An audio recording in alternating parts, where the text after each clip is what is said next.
I'm a Muslim and there are many religious and spiritual arguments against pornography, but I understand that Vaush and many of those watching are not religious, so I'm going to mainly stick to non-religious arguments for the purpose of the debate.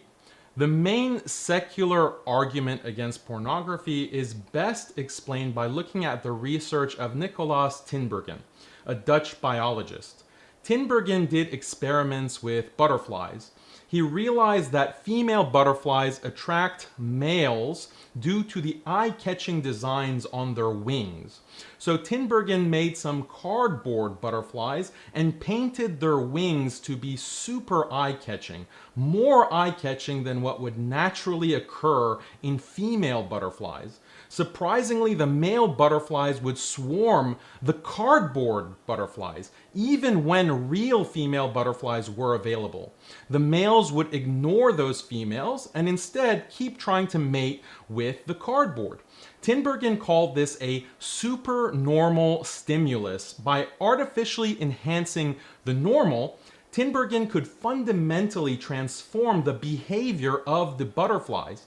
Basically, he tricked the butterflies to abandon the females and instead spend all their time trying to mate with cardboard. And of course, if those exciting cardboard butterflies were not removed, then those males could never reproduce, and as a result, the entire butterfly population would die out. You see where I'm going with this? Pornography is the exact same thing. It's the exact definition of a supernormal stimulus. That's not my conclusion, by the way. That's the conclusion of neuroscientists and behavioral psychologists. That is one of the biggest harms of pornography. It derails normal human sexuality in the same way that colorful cardboard can derail butterfly sexuality. Look, I think whether you're religious or not religious, most of us agree that long-lasting, committed relationships, such as marriage, are very important for human happiness and the overall well-being of society. Second, I think most of us also agree that stable, healthy families are very important for human happiness and the overall well-being of society. Now, if we can agree on the importance of committed relationships and family, then my argument is simply that pornography prevents these two things and is therefore harmful. I ask the audience directly, do you want to have a loving spouse who will offer you companionship and sexual intimacy? Pornography prevents this.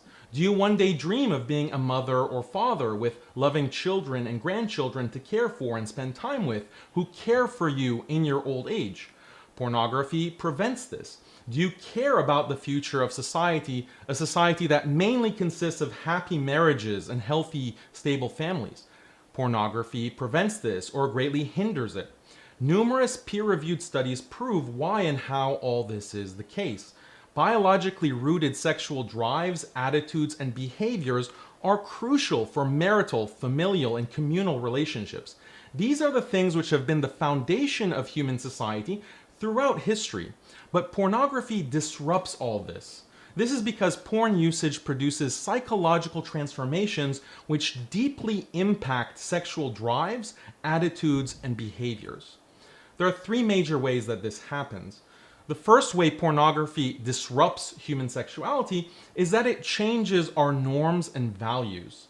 This is huge.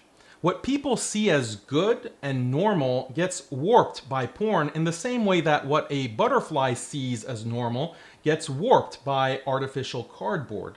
Empirical studies show how the porn user's values change. Porn causes people to see sex as a recreational act for personal pleasure without any long-term commitment. It causes people to view non-committed, non-heterosexual sex positively, things like sex with strangers, group sex, incest, etc. It causes people to accept when others engage in uncommitted sex, premarital sex, extramarital sex, etc., rather than stigmatize such behavior. Basically, pornography promotes sexual behaviors that are contrary to stable, committed relationships and family. Due to biologically rooted learning mechanisms, humans unconsciously imitate behaviors and accept norms which they see as widely practiced around them. This is known as social conformity and is linked to certain hormones like oxytocin. Media of any kind is powerful because it affects what people believe is widespread and causes individuals to unconsciously imitate and accept norms they observe performed on TV and the internet. Studies also show that humans are highly inclined to imitate and accept behaviors they see when they're children. And in fact, with the growth of internet availability, huge amounts of pornography are now consumed by children from 6 years of age and up. And the amount of porn consumed is only increasing with time. So all of this porn exposure results in masses of people who, to a much lesser extent, associate sex with committed long-term relationships and producing children. This in itself is a major psychological shift in the population caused by porn that affects people's behaviors and their attitudes. The second way that pornography disrupts sexuality is that it destroys the motivation for pair bonding and family. Porn and masturbation go hand in hand. Those who watch porn come to depend on porn watching coupled with masturbation to fulfill their sexual drives. This results in spending less time trying to find mates. Porn watchers engage in frequent masturbation, which ensures that their sex drive remains relatively low. With low sex drive, they're not motivated to find mates or to do the things that would make them more attractive for prospective mates. Again, this is exactly like the butterflies. Pornography is a supernormal stimulus that derails people from normal sexuality. This results in fewer marriages, fewer pair bonds, which results in fewer children and fewer families. The third way that pornography disrupts sexuality is that it causes people who are already in committed relationships to have lower quality relationships. A meta-study published in 2020 in the Archives of Sexual Behavior found that pornography usage was strongly correlated with less satisfaction in marriage, less happiness, etc. Furthermore, studies show that pornography consumption is associated with people feeling dissatisfied with their partners and eventually cheating on them. One study, for example, tracked couples over a 6-year period and found that of all the factors considered, porn consumption was the second strongest indicator that a marriage would suffer. Also, pornography has been tied to an unprecedented epidemic of sexual dysfunctions in otherwise healthy men who, because of their porn usage, suffer from erectile dysfunction, diminished libido, and less satisfaction when having sex with their partners. So these are 3 major ways pornography usage harms pair bonding and family. To make matters worse, neuroscientific data shows that viewing pornography leads to addictive behavior akin to the use of hard drugs like cocaine. Addictive behavior produces massive changes to brain structure, including structures related to self-control and desire.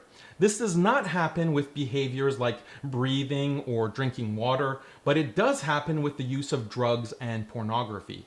Addictive behavior like porn watching has especially powerful effects during childhood, as the child's brain is more malleable in terms of neuroplasticity. The average age which children are exposed to porn nowadays is 10 years old. Now consider this.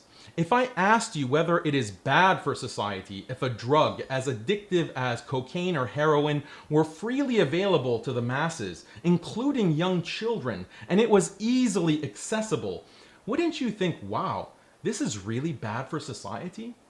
This is exactly the situation with pornography. In many countries throughout the world, large percentages of adults have never been in a relationship and remain as virgins. I have to check. What time are we on? In Japan, for example, according to government data... A minute and 15 seconds left. Just making sure. Yeah, the moderator usually says that. In Japan, for example, according to government data, about half of single men and women under age 34 are virgins, yet Japan has one of the highest rates of porn consumption in the world.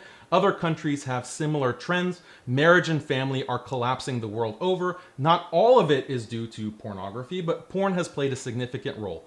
To conclude, I just want to note that Islam has unique and detailed rules about relationships, gender roles, dress, that promote stable, loving families and marriage.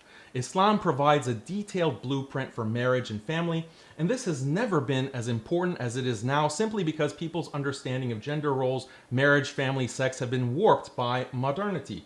I just want to make this point because my message is not just that porn is destructive. It's one thing to point out the disease, but it's also important to point out the cure. If you want a proven model for marriage, family, and community, Islam provides that.